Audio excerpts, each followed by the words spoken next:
नाज़रीन, supreme court ने सदारती reference पर महफूज राय सुना दी है। सेनेट इंतखाबात सीक्रेट बैलेट के जरिए होंगे। अदालत ने कहा है कि सेनेट के इंतखाबात आईन और कानून के तहत होंगे। 4-1 पर मबनी 8 सफ़हात पर मुश्तमिल तहरीरी फैसला भी जारी हो चुका है। जस्टिस याहिया अफरीदी इख्तलाफी नोट में कहते हैं कि सदर पाकिस्तान की जानिब से भेजा गया रेफरेंस 186 के दायरा इख्तियार में नहीं आता।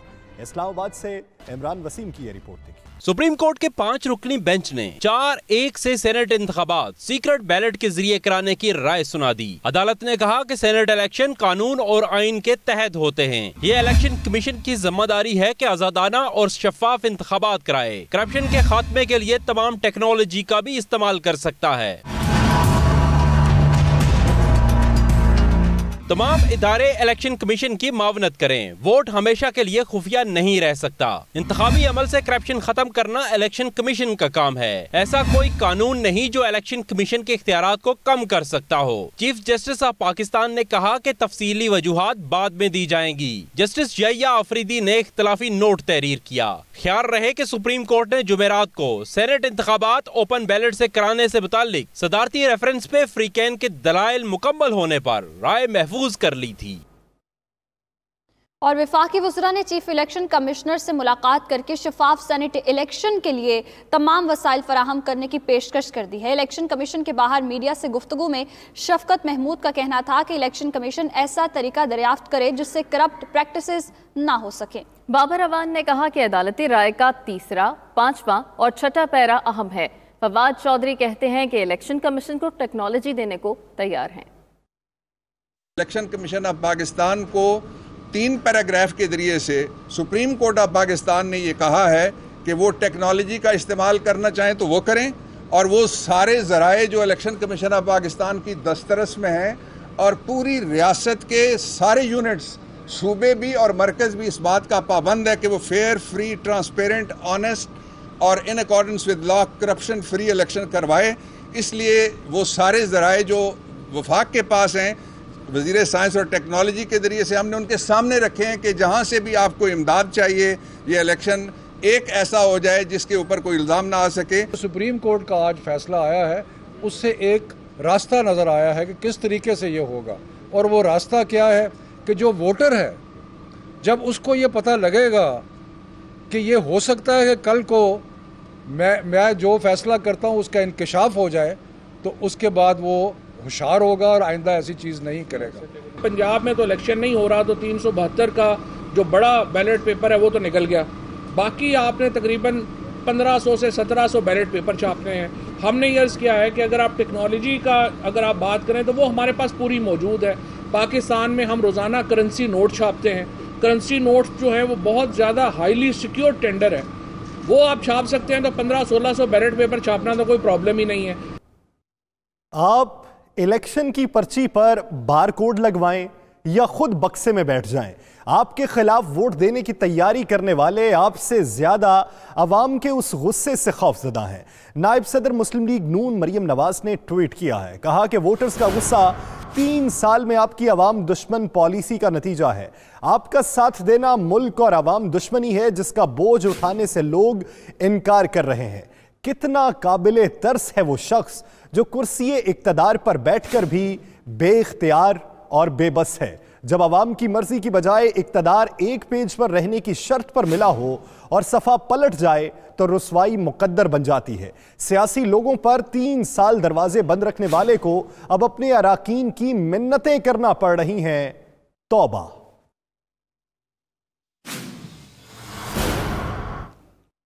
उम्मीद करते हैं इलेक्शन कमीशन बैलेट पेपर्स पर सीरियल नंबर या बारकोड लगाएगा। मुआविन खुसूसी बराए इत्तलात पंजाब फिरदौस आशिक अवान लाहौर में मीडिया से गुफ्तगू करते हुए ये कह रही थीं। कहती हैं टेक्नोलॉजी ही करप्ट प्रैक्टिसेस का बेहतरीन नेमुल बदल है। नादान बगैर खेले ही फतह के डंके बजा रहे हैं। इन्हें कहते हैं अभी तो पार्टी शुरू हुई है। ऑपोजिशन के अरमानों पर औस पड़ गई है। जो लोग 3 मार्च के बाद लॉन्ग मार्च की जरूरत की भड़के मार रहे थे, उन्होंने अब सफ़े मातम पर बैठना है। जो लोग 3 मार्च के बाद लॉन्ग मार्च की जरूरत महसूस ना होने की बड़के मार रहे थे, उन्हें अच्छी तरह से ये पता चल गया कि 3 मार्च के बाद जो बगलें बजा रहे हैं, शादमाने बजा रहे हैं, उन्होंने हस्बे साफक जो साबका रवायात रही हैं उसमें सफ़े मातम पे बैठना। ये नकबजनी, डकैती और चोरी करने वाला जो मखसूस माइंडसेट है उसकी हौसला शिकनी करनी है और टेक्नोलॉजी ही सिर्फ और सिर्फ इन करप्ट प्रैक्टिसेस का बेहतरीन नेमुल बदल है। चूं चां और चूंके चुनाचे का सबक सुनाना इस बात की निशानदेही करता है कि उनके अरमानों पे औस पड़ी है। उन्हें अब समझ आ गई है कि जिनको घिराव करके, माल पानी लगा के, खरीदो फरोख्त करके अपने मफाद के लिए इस्तेमाल करना चाहते थे, वो तमाम बकरे उनके हाथ से निकल गए हैं। फिरदौस आशिक अवान ने लाहौर में मीडिया से गुफ्तगू करते हुए ये कहा कि हम उम्मीद करते हैं कि इलेक्शन कमीशन बैलेट पेपर्स पर सीरियल नंबर या बार कोड लगाएगा। उन्होंने कहा कि टेक्नोलॉजी ही करप्ट प्रैक्टिसेस का बेहतरीन नेमुल बदल है।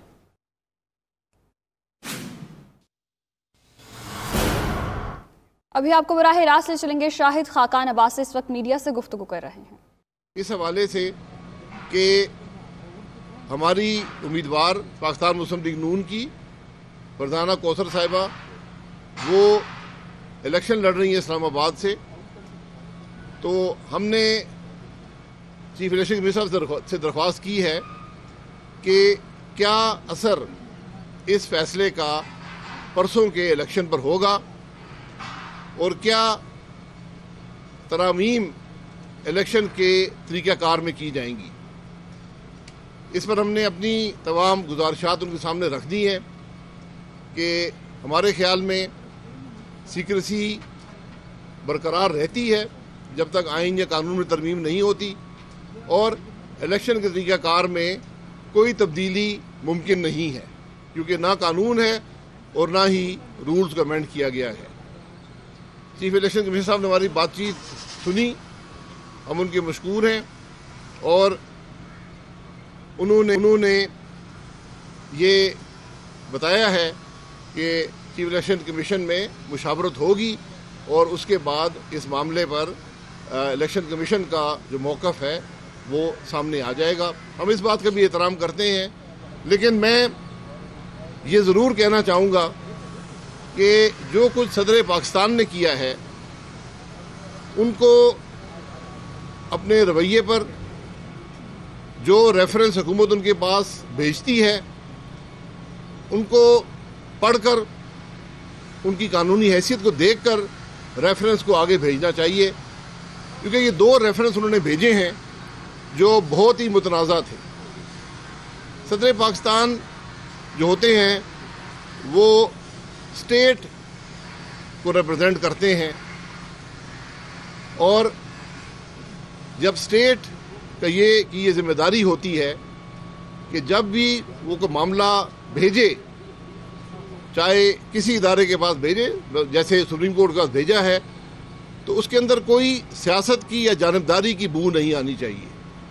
ये बदकिस्मती है कि मौजूदा सदर साहब ने जो 2 रेफरेंस भेजे हैं, जिस तरह उनके बारे में मुख्तलिफ क़ियास आराई मीडिया में हुई, हर किस्म का ओपिनियन दिया गया उनके ऊपर और कोई बहुत कम मुस्बित ओपिनियन इन दोनों रेफरेंसेस के बारे में थे, तो मुझे उम्मीद है कि सदर साहब मुस्तकबिल में मोहतात तरीके से माइंड अपना अप्लाई करके और कानून के मुताबिक और आइन को देखकर वो ये रेफरेंस आगे भेजेंगे। इससे पहले भी सदर रहे हैं, उन्होंने हमेशा कानून को सामने रखकर और बग़ैर किसी सियासत या जानबदारी की बू के ये मामलात निपटाए हैं। हमें उम्मीद है कि सदर साहब भी इन मामलात को ऐसे ही निपटाएंगे। कोई सवाल? शाहिद खाकान अब्बासी की गुफ्तगू आपने सुनी। दूसरी जानिब आप मुलाहिजा कर सकते हैं कौमी असम्बली का इजलास जारी है। आपका होगा तो रूल्स के मुताबिक, उस रूल्स के मुताबिक मंगल को आता है। प्लीज जनाब स्पीकर, मैं आपसे तवक्को करता हूं कि हमारे बहुत सारे ऑर्डिनेंस प्रोमलगेट होते हैं लेकिन यहाँ नहीं आते फ्लोर ऑफ द हाउस। वो कहाँ है? अगर आप प्रोसीजर के तहत चलना चाहते हैं तो मैं समझता हूं बता देना कौन से राजा साहब, आप बहुत मुहतरम हैं, यकीन जाने आप, मैं बहुत आपका एहतराम करता हूं, आप बहुत रिस्पेक्टेबल आदमी है। मैं सिर्फ इतना कहता हूं कि अगर आपके पास कोई ऐसा बात हो तो मुझे बता दें किधर है इस तरह की चीजें। आपका बहुत एहतराम है, मैं आपसे बहस नहीं करना चाहता, लेकिन मैं ये जरूर अर्ज करना चाहता हूं कि देखें, आज आपने या तो इस सारी कार्रवाई को जो कि आपके आइटम नंबर 4 की उसको मुअत्तल करें, कल तक करें, कल हम इस पे बहस करें, उसके बाद आप वोटिंग करा दें। वोटिंग आज आप करा रहे हैं और हमें कह रहे हैं कि डिसअप्रूवल ऑफ रेजोल्यूशन पर कल बात करें। Doctor Nausheen Hamid please. Sir, सबसे पहले तो मैं ऑनरेबल मेंबर की ये गलतफहमी दूर कर दूं कि इसको प्राइवेटाइज नहीं किया जा रहा, इसको ऑटोनमस बनाया जा रहा है। जिस तरह से हम देखते थे कि हमारे हॉस्पिटल्स का हाल था कि अगर एक छोटी मशीन भी ख़राब होती थी या कोई इशू होता था तो वो फाइल जो है वो डिफरेंट मिनिस्ट्रीज़ में फिरती रहती थी और उस मशीन की रिपेयर के लिए महीनों लग जाते थे, चाहे वो CT स्कैन हो चाहे MRI हो। तो सर, ये ऑटोनमस बनाया जा रहा है ताकि यहाँ पर डिसीजन जो हैं। वज़ीर-ए-आज़म की मुआविन ख़ुसूसी डॉक्टर नौशीन हामिद की गुफ्तगू आपने सुनी। अब बात करते हैं सेनेट इलेक्शन की। सिंध में 2 पार्लिमानी जमातों के अरकान के लिए कराची का निजी होटल बुक कर लिया गया है। अरकान का मुमकिना खदशात के पेश नज़र महफूज मकाम पर ठहराया जाएगा। अपोजिशन जमातों के अरकान को भी सिक्योरिटी खदशात लाहक हैं। पाकिस्तान तहरीक इंसाफ, मुत्तहिदा कौमी मूवमेंट पाकिस्तान और ग्रैंड डेमोक्रेटिक अलायंस पर मुश्तमिल अरकान सिंध असम्बली की तादाद 65 है। इसी हवाले से मजीद तफसीलात जानेंगे अपने नुमाइंदा वकास बाकिर से। वकास बाकिर, कहिएगा, क्या कोई थ्रेट अलर्ट पहुंचा है? जी बिल्कुल, सिंध में सेनेट इंतखाबात से पहले अपोजिशन जमातों जिनमें मुत्तहिदा कौमी मूवमेंट पाकिस्तान तहरीक इंसाफ और ग्रैंड डेमोक्रेटिक अलायंस शामिल हैं, इन तीनों के 65 अरकान सिंध असम्बली को न सिर्फ जान के खतरात लाहक हैं बल्कि वोट चोरी होने और वोट खरीदे जाने के भी खदशात हैं। इसी सबब तीनों अपोजिशन जमातों ने ये फैसला किया है कि अपने तमाम अरकान सिंध असम्बली को मुख्तलिफ महफूज मकामात पर ठहराएंगी और जिम्मन में तमाम 65 अरकान सिंध असम्बली के लिए, जिसमें MKM, GD और PT के अरकान शामिल हैं, उनको घरों पर नहीं ठहरने का फैसला किया गया ताकि उनसे कोई उनको वोट लेकर न जाके उनको पर कोई दबाव न डाल सके और उनसे कोई पार्टी वाला राब्ता न कर सके। कराची के एक मारूफ निजी होटल की तमाम रूम्स को बुक किया गया है इन तमाम अपोजिशन अरकान के लिए। इसके अलावा आज पाकिस्तान तहरीक इंसाफ के सिंध से टेक्नोक्रेट की निशिस्त पर उम्मीदवार सैफुल्लाह बुड़ो की जानिब से तीनों इत्तेहादी जमातों के अरकान और उम्मीदवारों के एजाज में इशाइया भी दिया गया है। तो इस वक्त सिंध असम्बली में जो अपोजिशन जमातें हैं, खासतौर पर मुत्तहिदा कौमी मूवमेंट, उनको अपने अरकान सिंध असम्बली के फरोख्त हो जाने का खदशा और जो सिक्योरिटी खदशात हैं, इस हवाले से गुज़िश्ता रोज गवर्नर को भी आगाह किया गया था। इस हवाले से गुज़िश्ता रोज गवर्नर को भी आगाह किया गया था। बहुत शुक्रिया वकास बाकिर। नाज़रीन, सेनेट इंतखाबात में MKM पाकिस्तान पीपल्स पार्टी का साथ नहीं देगी। MKM के senior deputy convener Waseem Akhtar ने 92 न्यूज़ की खबर की तस्दीक कर दी है। वसीम अख्तर का कहना है कि सेनेट इंतखाबात में तहरीक इंसाफ और मुत्तहिदा अपोजिशन के साथ हिस्सा ले रहे हैं।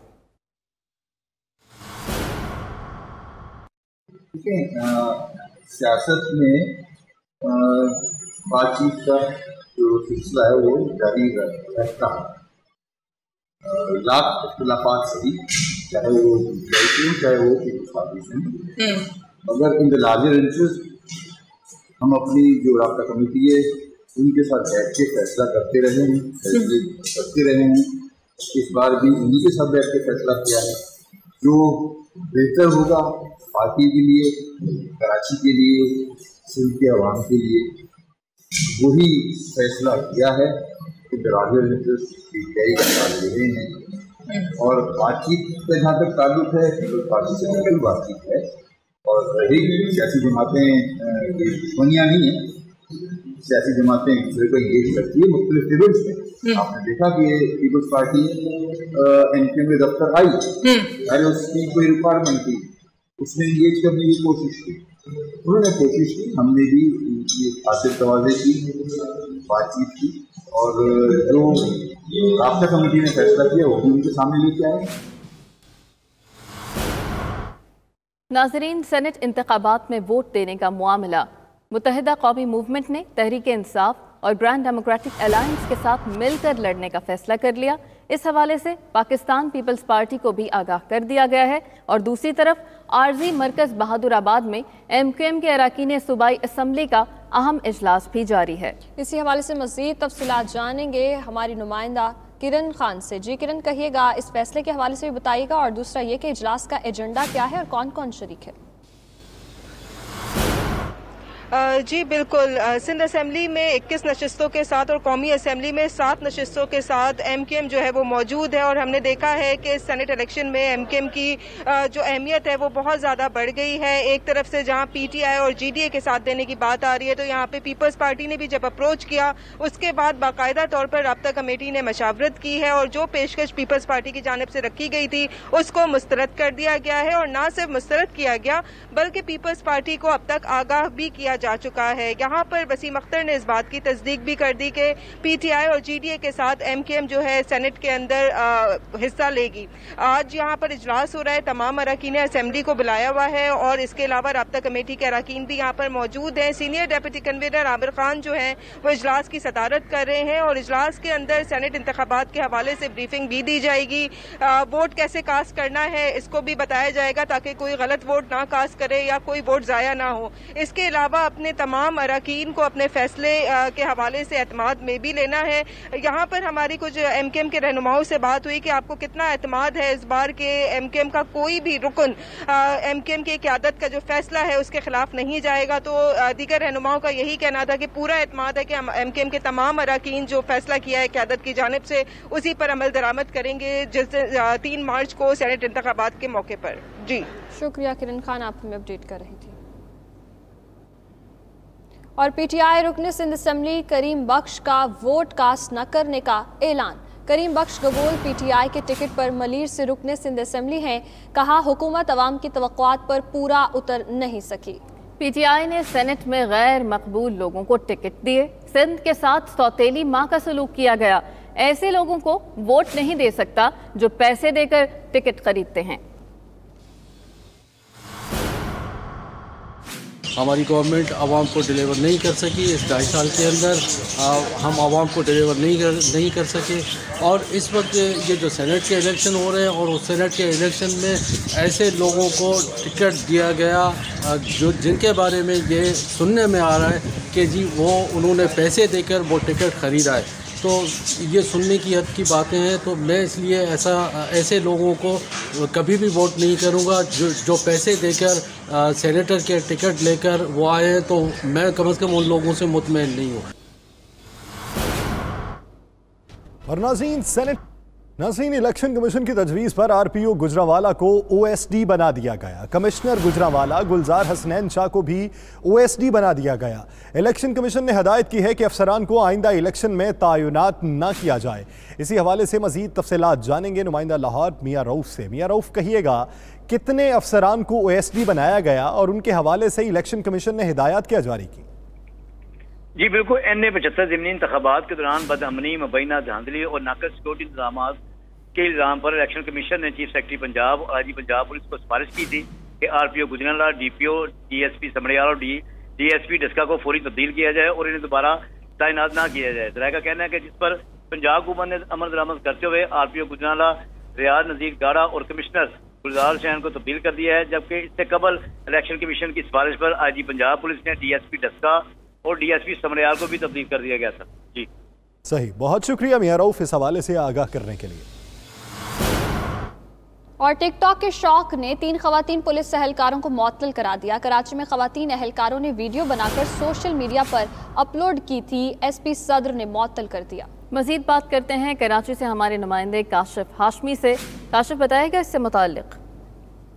जी बिल्कुल, ये चंद रोज पहले जो है सोशल मीडिया पे एक वीडियो वायरल हुई जिसके अंदर जो है 3 खवातीन जो थी वो लेडी पुलिस एहलकार जो ड्यूटी के ऊपर PSL की ड्यूटी लगी हुई थी उसमें, और उसमें जो है उन्होंने टिकटॉक बनाई और उसके बाद जो है वो सोशल मीडिया पे जो है जारी किया। और इससे पहले जो है शालतीफ के अंदर जो है हसास जो है मुकाबला हुआ था उसके अंदर भी जो है टिकटॉक बनाई गई थी। और इन दोनों वाकयात में जो एक जो है कार्रवाई अमल में लाई गई है वो ये है कि 3 एहलकारों को जो है मुअत्तल कर दिया गया है।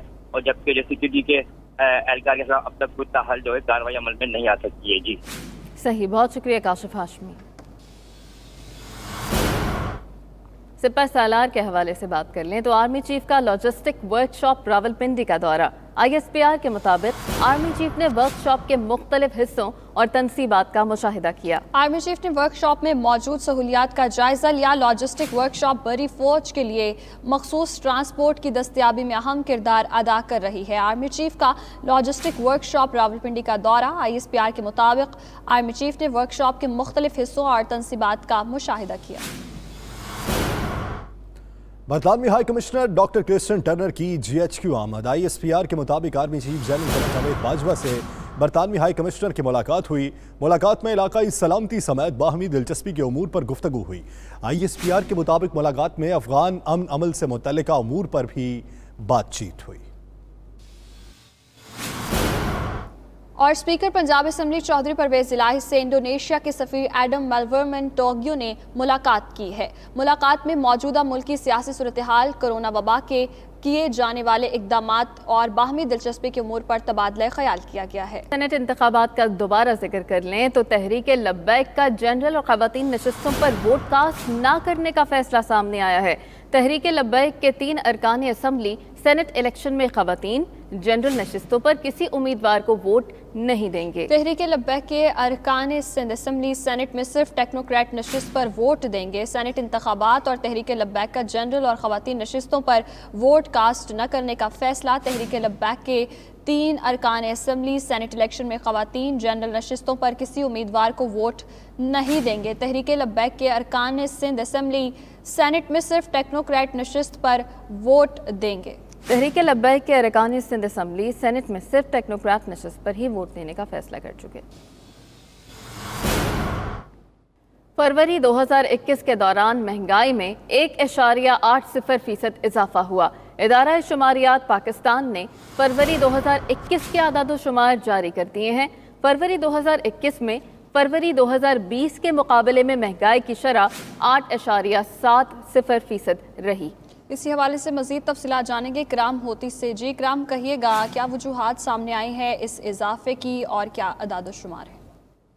देखें जी, 3% महंगाई बढ़ गई है जनवरी के मुकाबले में फरवरी के महीने में। अभी जो फरवरी खत्म हुआ है इसमें महंगाई 12.4% रिकॉर्ड की गई थी। एक माह में चिकन जो है वो 37% और कुकिंग ऑयल 11.9% महंगा हो गया। फल 9.5%, दाल चना 4.4% और दाल मसूर जो है वो 3.28% महंगी हो गई। एक माह में मसालाजात की कीमतों में 5.5% इजाफा हुआ है।